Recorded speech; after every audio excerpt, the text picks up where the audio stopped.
So ఎప్పట్లాగే మన కలియుగ దైవం వెంకటేశ్వర స్వామి దర్శనం చేసుకొని ఆశీస్సులు తీసుకొని వెళ్తున్నాను. అండ్ ఈరోజు అందరూ కూడా రావటం మీరు అందరూ గమనిస్తున్నారు. అండ్ June 4th రిజల్ట్స్ వస్తున్నాయి కాబట్టి ప్రజలు మీడియా అంతా కూడా చాలా ఆతృతగా ఎదురు చూస్తుంది. ఎవరికి కావాల్సిన స్టోరీలు వాళ్ళు వండుతున్నారు అనేది మనం గమనిస్తూనే ఉన్నాం. నిన్ననే ఎగ్జిట్ పోల్స్ కూడా రావటం జరిగింది. ఎవరు ఏం ఎగ్జిట్ పోల్స్ ఇచ్చినా ఎక్కడ ఏం డిస్కస్ చేసినా ఫైనల్గా జరిగేది సెకండ్ టైం జగనన్న సీఎం.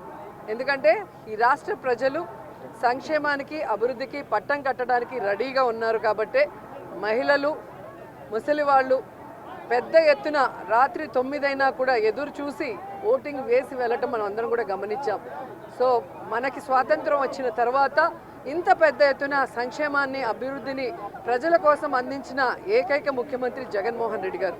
రాష్ట్రం విడిపోయి నష్టాల్లో కష్టాల్లో ఉన్నా కూడా ప్రభుత్వ బాధ్యతగా ప్రజలకి మంచి చేయాలి, రాష్ట్రాన్ని అభివృద్ధి వైపుకు నడిపించాలి అని చిత్తశుద్ధితో పారదర్శక పరిపాలన అందించారు. కాబట్టి ఈరోజు మేమంతా కూడా చాలా కాన్ఫిడెంట్గా ఉన్నామన్న విషయాన్ని మీ అందరికీ తెలియజేసుకుంటున్నాను.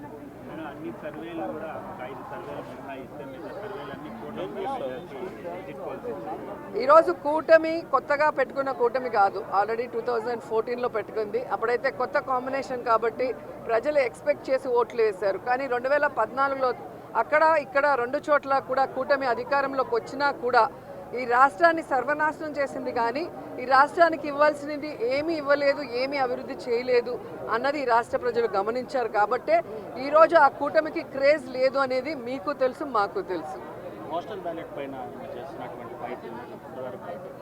ఖచ్చితంగా ఈరోజు ప్రజలందరూ కూడా గమనించాల్సిన విషయం, వ్యవస్థలు ఏ విధంగా ఈరోజు చంద్రబాబు నాయుడు చేతిలో వాళ్ళు ఇష్టానుసారం చేస్తున్నారో మనం గమనిస్తున్నాం.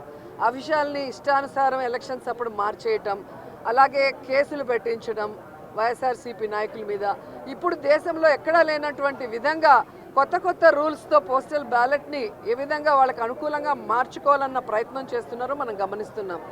అదే చెప్తున్నా కదా, ఎవరెన్ని దొంగ ఆటలాడినా, ఎవరెన్ని వ్యవస్థలను మేనేజ్ చేసినా ప్రజల మనసులో ఉన్న జగన్ గారిని చంద్రబాబు నాయుడు కాదు కదా, ఆయన పుట్టించిన ఖర్జూరం నాయుడు కూడా మేనేజ్ చేసి మార్చలేడని కూడా ఈ సందర్భంగా తెలియజేసుకుంటున్నాను.